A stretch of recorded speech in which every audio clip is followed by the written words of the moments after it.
prairie stretched wide, endless and unforgiving, the horizon cut in half by the bruise-colored clouds rolling in from the west.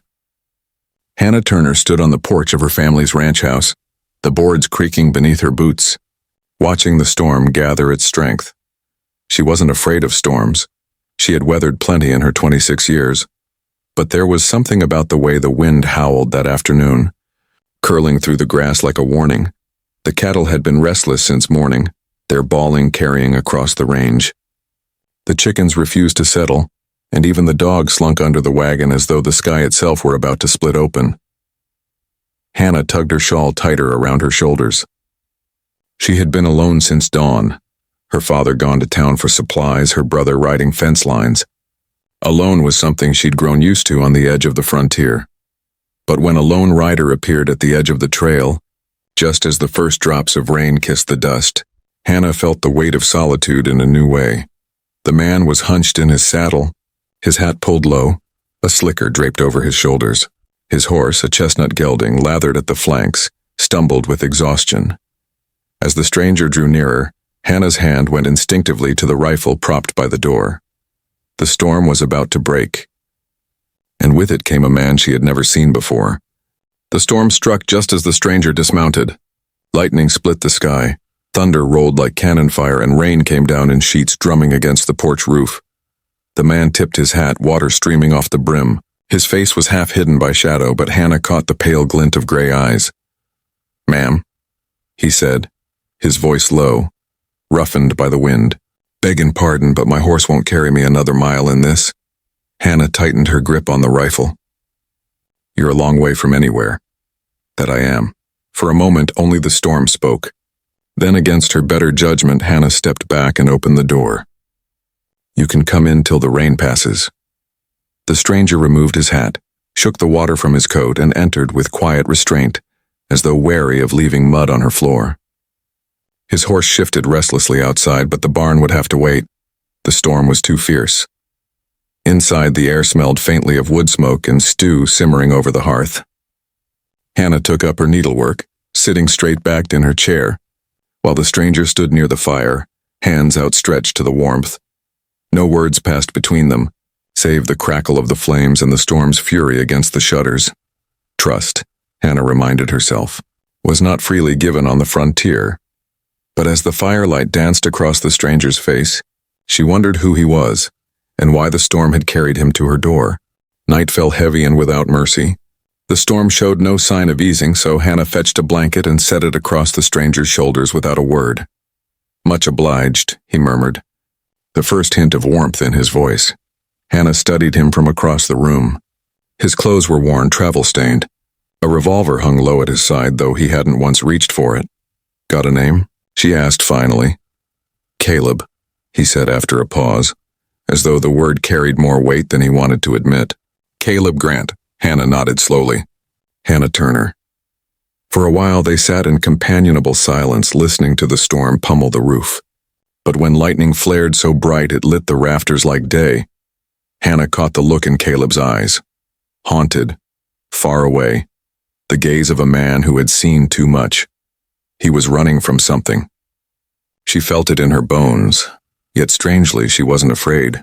By morning the storm had passed, leaving the land soaked and glistening under a pale blue sky. Caleb rose early, already saddling his horse when Hannah stepped outside with a bucket for the well. "You aim to ride on?" she asked, her tone carefully even. "I ought to," he replied, cinching the strap. "But the animal needs a day's rest at least. If you'll allow it, I'll work to earn my keep." Hannah considered him, her father's warnings about strangers echoing in her mind, yet there was honesty in his voice, quiet but steady. "Barn roof leaks," she said at last, "and the corral gate won't hold a calf." Caleb tipped his hat. "Then I'll see to him." Through the day, Hannah watched him work. His hands were skilled, his movements patient. He mended boards, calmed skittish livestock, and moved with the ease of a man who knew ranch life. But every so often, she'd catch him glancing toward the horizon, as if expecting someone or something to come trailing him. That evening after supper, Hannah found Caleb seated on the porch steps, staring at the darkening sky. "You carry ghosts," she said quietly, stepping beside him. His jaw tightened. I don't aim to bring trouble to your door. I didn't ask if you did. For a long time, he said nothing. Then in a voice rough with memory, Caleb spoke. I rode with a man I shouldn't have. Thought I was making my way. Turns out I was riding straight into the devil's shadow. There's a price on his head now and guilt enough on mine. Hannah studied him, the lamplight soft on his worn features. So you're running? Ain't much else to do. She folded her arms, heart tightening. She should feel fear. Instead, she felt the pull of something stronger, a tether she couldn't name. You can stay, she said simply, so long as you mean what you say about trouble. Caleb's gray eyes lifted to hers, searching, surprised. And for the first time since he'd arrived, he looked almost at peace. Days passed, stitched together by small labors and unspoken words. Caleb worked the ranch as if it were his own, his presence steady and unassuming.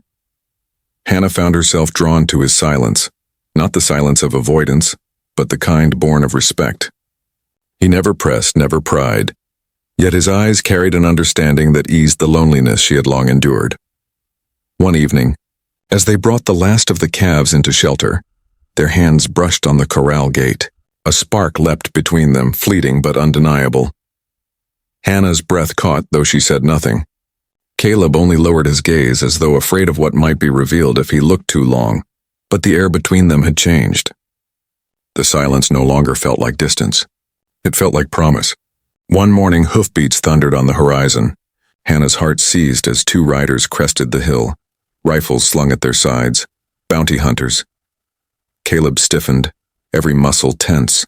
Hannah stood beside him, rifle in hand, her pulse drumming like the storm that had first carried him here. They're after me, Caleb said quietly.